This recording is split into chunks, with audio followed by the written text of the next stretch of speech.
Everyone नमस्कार प्रणाम स्वागत है प्यारे साथियों। आप सभी लोग कैसे हो? ज़रा कमेंट करके मेरे को बताइए आप सभी लोग कैसे हो। अच्छे हो ना तो कमेंट कीजिए। चलिए आज हम लोग का टॉपिक रहेगा 12 क्लास हिस्ट्री यानी कि इतिहास का ऑब्जेक्टिव प्रश्न आप लोग के लिए ले आए हैं। इम्पोर्टेंट इतिहास का ऑब्जेक्टिव प्रश्न आप लोग के लिए रहेगा, इसीलिए शुरू से एंड तक ज़रूर वीडियो को देखिएगा। इतिहास का ऑब्जेक्टिव प्रश्न आप लोग के लिए ले आए हैं इम्पोर्टेंट। तो चलिए वीडियो को शुरू करते हैं। पहले 9 प्रश्न पर देखिए, पहले 9 प्रश्न में लिखा है समुद्रगुप्त की तुलना किस यूरोपीय शासक से की जाती है? ए ऑप्शन हिटलर से, बी ऑप्शन नेपोलियन से, सी ऑप्शन बिस्मार्क से, डी ऑप्शन मुस्लिन से। तो देखिए पूछा जा रहा है मेरा दोस्त आप लोगों से, समुद्रगुप्त की तुलना किस यूरोपीय शासक से की जाती है? तो देखिए समुद्रगुप्त की जो तुलना की जाती है नेपोलियन से की जाती है, तो इसका करेक्ट आंसर हम लोग का हो जाएगा बी, नेपोलियन से की जाती है। तो इसका करेक्ट आंसर भी आप लोग करेक्ट आंसर याद रखिएगा। चलिए चलते हैं अगले 9 प्रश्न पर। अगले 9 प्रश्न में लिखा है अर्थशास्त्र के लेखक कौन है? ए ऑप्शन है वाल्मीकि, बी ऑप्शन है वेद व्यास, सी ऑप्शन है कौटिल्य, डी ऑप्शन है मनु। तो देखिए पूछा जा रहा है प्यारे साथियों आप लोगों से, अर्थशास्त्र के लेखक कौन है? तो देखिए अर्थशास्त्र के लेखक जो है कौटिल्य है। तो इसका करेक्ट आंसर आप लोगों को सी लगा देना है। अर्थशास्त्र के लेखक जो है कौटिल्य है। तो इसका करेक्ट आंसर सी आप लोग करेक्ट आंसर याद रखिएगा। चलिए चलते हैं अगले 9 प्रश्न पर। अगले 9 प्रश्न में लिखा है दयाराम साहनी ने कहाँ उत्खनन करवाया था? ए ऑप्शन है हड़प्पा में, बी ऑप्शन है लोथल में, सी ऑप्शन है कालीकट में, डी ऑप्शन है मोहनजोदड़ो में। तो देखिए पूछा जा रहा है मेरा भाई आप लोगों से, दयाराम साहनी ने कहाँ उत्खनन कराया था? तो देखिए दयाराम साहनी ने 1921 में हड़प्पा में उत्खनन करवाए थे। तो इसका करेक्ट आंसर आप लोगों को लगा देना है ए, 1921 में हड़प्पा में उत्खनन कराए थे दयाराम साहनी ने। तो इसका करेक्ट आंसर ए हम लोग का करेक्ट आंसर हो जाएगा। चलिए चलते हैं अगले 9 प्रश्न पर। अगले 9 प्रश्न में लिखा है कोलकाता में एशियाटिक सोसाइटी की स्थापना किसने की थी? ए ऑप्शन है कनिंघम ने, बी ऑप्शन है विलियम जोन्स ने, सी ऑप्शन है फिलिप ने, डी ऑप्शन है महबूब उल हक ने। तो देखिए पूछा जा रहा है मेरा दोस्त आप लोगों से, कोलकाता में एशियाटिक सोसाइटी की स्थापना किसने की थी? तो देखिए एशियाटिक सोसाइटी की स्थापना कलकत्ता में विलियम जोन्स ने करवाए हैं। तो इसका करेक्ट आंसर आप लोगों को बी लगा देना है। विलियम जोन्स ने 1784 में एशियाटिक सोसाइटी की स्थापना करवाई है, विलियम जोन्स जी ने। तो बहुत इंपॉर्टेंट प्रश्न है, तो इन सब प्रश्नों को आप लोग जरूर याद कर लीजिएगा। चलिए चलते हैं अगले 9 प्रश्न पर। अगले 9 प्रश्न में लिखा है 16 महाजनपदों में सबसे शक्तिशाली महाजनपद कौन है? A option Kosala, B option है Magadh, C option Gandhara, D option Avanti. तो देखिए आप लोगों से पूछा जा रहा है गुरु, 16 महाजनपदों में सबसे शक्तिशाली महाजनपद कौन है? तो देखिए सबसे शक्तिशाली महाजनपद जो है मगध है। तो इसका करेक्ट आंसर आप लोगों को बी लगा देना है। मगध जो है सबसे शक्तिशाली महाजनपद है। तो इसका करेक्ट आंसर बी आप लोगों को करेक्ट आंसर लगा देना है। पूछा जाता है मेरा दोस्त आप लोगों से महाजनपदों की संख्या कितनी है? तो देखिए महाजनपदों की संख्या का बात किया जाए तो महाजनपदों की संख्या जो है कुल 16 है। तो इसको भी आप लोग साथ में याद रखिएगा। चलिए चलते हैं अगले 9 प्रश्न पर। अगले 9 प्रश्न में लिखा है कांग्रेस का विभाजन किस अधिवेशन में हुआ था? ए ऑप्शन है 1993 में लाहौर अधिवेशन में, बी ऑप्शन है 1903 मद्रास में, सी ऑप्शन है 1907 सूरत में, डी ऑप्शन है 1917 कोलकाता में। तो देखिए पूछा जा रहा है सर आप लोगों से, कांग्रेस का विभाजन किस अधिवेशन में हुआ था? तो देखिए कांग्रेस का विभाजन जो हुआ था 1907 में सूरत अधिवेशन में हुआ था। तो इसका करेक्ट आंसर आप लोगों को सी लगा देना है। 1907 में सूरत अधिवेशन में कांग्रेस का विभाजन हुआ था। पूछा जाता है मेरा भाई आप लोग से, भारतीय राष्ट्रीय कांग्रेस की स्थापना कब हुआ था? तो 1885 लगा देना है। चलिए चलते हैं अगले 9 प्रश्न पर। अगले 9 प्रश्न में लिखा है जजिया किससे लिया जाता था? ए ऑप्शन है व्यापारियों से, बी ऑप्शन है सैनिकों से, सी ऑप्शन है बुद्धिजीवियों से, डी ऑप्शन जिम्मियों से। तो देखिए पूछा जा रहा है आप लोगों से जजिया किससे लिया जाता है? तो देखिए जजिया लिया जाता है जिम्मियों से लिया जाता है। तो इसका करेक्ट आंसर आप लोगों को डी लगा देना है। जिम्मियों से जजिया लिया जाता है। तो इसका करेक्ट आंसर डी आप लोगों को भूलना नहीं है, डी करेक्ट आंसर लगा देना है। वेरी वेरी इंपॉर्टेंट प्रश्न सभी है। चलिए चलते हैं अगले 9 प्रश्न पर।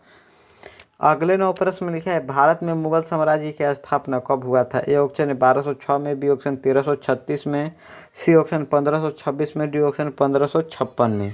तो देखिए पूछा जा रहा है मेरा भाई आप लोगों से, भारत में मुगल साम्राज्य की स्थापना कब हुआ था? तो देखिए भारत में मुगल साम्राज्य की स्थापना जो हुआ था 1536 26 में हुआ था। तो इसका करेक्ट आंसर आप लोगों को बी सी लगा देना है। 1526 में भारत में मुगल साम्राज्य की स्थापना हुआ था 1526 में। तो इसका करेक्ट आंसर सी आप लोगों को करेक्ट आंसर लगा देना है। चलिए चलते हैं अगले 9 प्रश्न पर। अगले 9 प्रश्न में लिखा है कृष्ण स्वामी मंदिर के निर्माता कौन था? A option Krishna Deva Raya, B option Devaraya प्रथम, सी ऑप्शन है हरिहर, डी ऑप्शन है देशनायक द्वितीय। तो देखिए पूछा जा रहा है मेरा भाई आप लोगों से कृष्ण स्वामी मंदिर के निर्माता कौन थे? तो कृष्ण देव राय थे। तो इसका करेक्ट आंसर आप लोगों को लगा देना है ए। कृष्ण स्वामी मंदिर के निर्माता कृष्ण देव राय थे। तो इसका करेक्ट आंसर ए हम लोग का करेक्ट आंसर हो जाएगा। चलिए चलते हैं अगले 9 प्रश्न पर। अगले 9 प्रश्न में लिखा है विजयनगर की अस्थाई मातृ देवी कौन थी? ए ऑप्शन है लक्ष्मी देवी, बी ऑप्शन है पंपा देवी, सी ऑप्शन है सुबदागी, डी ऑप्शन है महानवमी। तो देखिए पूछा जा रहा है गुरु आप लोगों से विजयनगर की अस्थाई मातृ देवी कौन थी? तो देखिए विजयनगर की अस्थाई मातृ देवी जो थी पंपा देवी थी। तो इसका करेक्ट आंसर आप लोगों को भूलना नहीं है, इम्पोर्टेंट प्रश्न है। तो विजयनगर की अस्थाई मातृ देवी पंपा देवी थी। तो इसका करेक्ट आंसर भी हम लोग का करेक्ट आंसर लगा देना है। देखिए पूछा जाता है गुरु आप लोगों से विजयनगर साम्राज्य की स्थापना कब हुआ था? तो अगर विजयनगर साम्राज्य की स्थापना का बात किया जाए तो 1336 ईस्वी में हुआ था। तो इसको भी आप लोग साथ में याद रखिएगा। 11 9 प्रश्न पर। 11 9 प्रश्न में लिखा है गोपुरम का संबंध है। ए ऑप्शन है मंदिर से, बी ऑप्शन है नगर से, सी ऑप्शन शहर से, डी ऑप्शन है व्यापार से। तो देखिए पूछा जा रहा है मेरा भाई आप लोगों से गोपुरम का संबंध है। तो देखिए गोपुरम का संबंध जो है मंदिर के द्वार गेट से है गोपुरम का संबंध। तो इसका करेक्ट आंसर आप लोगों को लगा देना है ए मंदिर का द्वार गेट से गोपुरम का संबंध। तो इसका करेक्ट आंसर ए आप लोगों को करेक्ट आंसर लगा देना है। चलिए चलते हैं अगले 9 प्रश्न पर। अगले 9 प्रश्न में लिखा है दिल्ली किस नदी के किनारे स्थित है? ए ऑप्शन सोन नदी के किनारे, बी ऑप्शन है यमुना नदी के किनारे, सी ऑप्शन है गोमती नदी के किनारे, डी ऑप्शन है गंगा नदी के किनारे। तो देखिए पूछा जा रहा है मेरा भाई आप लोगों से दिल्ली किस नदी के किनारे स्थित है? तो देखिए दिल्ली जो है यमुना नदी के किनारे स्थित है। तो इसका करेक्ट आंसर आप लोगों को लगा देना है दिल्ली जो है यमुना नदी के किनारे स्थित है। तो इसका करेक्ट आंसर भी हम लोग का करेक्ट आंसर हो जाएगा। चलिए चलते हैं अगले 9 प्रश्न पर। अगले 9 प्रश्न में लिखा है सिख धर्म के प्रथम गुरु कौन थे? ए ऑप्शन है तेग बहादुर, बी ऑप्शन है गुरु नानक, सी ऑप्शन है गुरु गोविंद सिंह, डी ऑप्शन है इनमें से कोई नहीं। तो देखिए पूछा जा रहा है मेरा दोस्त आप लोगों से सिख धर्म के प्रथम गुरु कौन थे? तो देखिए सिख धर्म के प्रथम गुरु जो थे गुरु नानक जी थे। तो इसका करेक्ट आंसर आप लोगों को बी लगा देना है सिख धर्म के प्रथम गुरु गुरु नानक जी थे। तो इसका करेक्ट आंसर भी हम लोग का करेक्ट आंसर हो जाएगा। एक बहुत इंपॉर्टेंट प्रश्न है, तो सभी प्रश्नों को आप लोग जरूर याद कर लीजिएगा। चलिए चलते हैं अगले 9 प्रश्न पर। अगले 9 प्रश्न में लिखा है ऑल बरूनी का जन्म कहाँ हुआ था? ए ऑप्शन है ख्वाजरम में, बी ऑप्शन तैजियर में, सी ऑप्शन है गजनी में, डी ऑप्शन लाहौर में। तो देखिए पूछा जा रहा है सर आप लोगों से ऑल बरूनी का जन्म कहाँ हुआ था? तो देखिए ऑल बरूनी का जन्म जो हुआ था ख्वाजरम में हुआ था। तो इसका करेक्ट आंसर आप लोग को लगा देना है ए ख्वारिज़म में हुआ था ऑल बरूनी का जन्म। तो इसका करेक्ट आंसर ए हम लोग का करेक्ट आंसर हो जाएगा। चलिए चलते हैं अगले 9 प्रश्न पर। अगले 9 प्रश्न में लिखा है लोथल किस राज्य में स्थित है? ए ऑप्शन बिहार में, बी ऑप्शन झारखंड में, सी ऑप्शन है उड़ीसा में, डी ऑप्शन है गुजरात में। तो देखिए पूछा जा रहा है सर आप लोगों से लोथल किस राज्य में स्थित है? तो देखिए लोथल जो है गुजरात राज्य में स्थित है। तो इसका करेक्ट आंसर आप लोगों को लगा देना है लोथल गुजरात राज्य में स्थित है जो भोगवा नदी के किनारे स्थित है। तो इसको भी आप लोग साथ में याद रखिएगा लोथल गुजरात राज्य में स्थित है। तो इसका करेक्ट आंसर डी आप लोग करेक्ट आंसर लगा दीजिएगा। चलिए चलते हैं अगले 9 प्रश्न पर। अगले 9 प्रश्न में लिखा है सांची का स्तूप किस राज्य में है? ए ऑप्शन बिहार में, बी ऑप्शन उत्तर प्रदेश में, सी ऑप्शन है मध्य प्रदेश में, डी ऑप्शन है राजस्थान में। तो देखिए पूछा जा रहा है गुरु आप लोगों से सांची का स्तूप किस राज्य में है? तो देखिए सांची का स्तूप जो है मध्य प्रदेश राज्य में है। तो इसका करेक्ट आंसर आप लोगों को सी लगा देना है मध्य प्रदेश राज्य में है सांची का स्तूप। तो इसका करेक्ट आंसर सी आप लोग का करेक्ट आंसर हो जाएगा। चलिए चलते हैं अगले 9 प्रश्न पर। अगले 9 प्रश्न में लिखा है इब्न बतूता ने अपनी यात्रा का विवरण किस भाषा में लिखा था? ए ऑप्शन है फारसी भाषा में, बी ऑप्शन है उर्दू भाषा में, सी ऑप्शन है अंग्रेजी भाषा में, डी ऑप्शन है अरबी भाषा में। तो देखिए पूछा जा रहा है मेरा भाई आप लोगों से इब्न बतूता ने अपनी यात्रा का विवरण किस भाषा में लिखा था? तो अरबी भाषा में लिखा था। तो इसका करेक्ट आंसर आप लोगों को डी लगा देना है इब्न बतूता अपनी यात्रा का विवरण अरबी भाषा में लिखा था। तो इसका करेक्ट आंसर डी हम लोग का करेक्ट आंसर हो जाएगा। चलिए चलते हैं अगले 9 प्रश्न पर।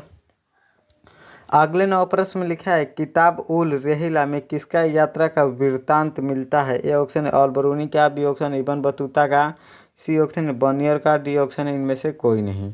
तो देखिए पूछा जा रहा है आप लोगों से किताब उल रेहिला में किसका यात्रा का वृत्तांत मिलता है। तो इब्न बतूता का मिलता है, तो इसका करेक्ट आंसर आप लोगों को लगा देना है, इब्न बतूता का यात्रा का वृत्तांत मिलता है।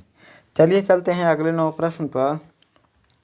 अगले 9 प्रश्न में लिखा है मेगास्थनीज कौन था। ए ऑप्शन है यात्री, बी ऑप्शन है व्यापारी, सी ऑप्शन है राजदूत, डी ऑप्शन है गुलाम।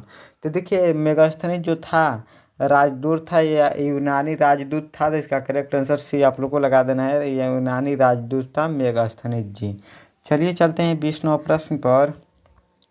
20 प्रश्न में लिखा है तक्षशिला विश्वविद्यालय कहाँ स्थित है। ए ऑप्शन है भारत में, बी ऑप्शन है अमेरिका में, सी ऑप्शन है पाकिस्तान में, डी ऑप्शन है अफगानिस्तान में। तो देखिए पूछा जा रहा है गुरु आप लोगों से तक्षशिला विश्वविद्यालय कहाँ स्थित है। तो देखिए तक्षशिला विश्वविद्यालय जो है पाकिस्तान में वर्तमान में स्थित है, तो इसका करेक्ट आंसर आप लोगों को सी लगा देना है, पाकिस्तान में स्थित है तक्षशिला विश्वविद्यालय। तो करेक्ट आंसर आप लोगों को सी करेक्ट आंसर लगा देना है। बहुत इंपॉर्टेंट प्रश्न आप लोगों से 20 हिस्ट्री यानी कि इतिहास का पूछा गया है। 20 में से आप लोग का कितना सही हुआ है मेरे को कमेंट कर ज़रूर बताइएगा। 20 में से सर इतना मेरा सही हुआ है तो ज़रूर बताइएगा। चलिए आज का क्लास इतना ही पर समाप्त करते हैं। अगले क्लास में मिलने के लिए, तब तक के लिए आप लोगों से बहुत बहुत धन्यवाद। जय हिंद।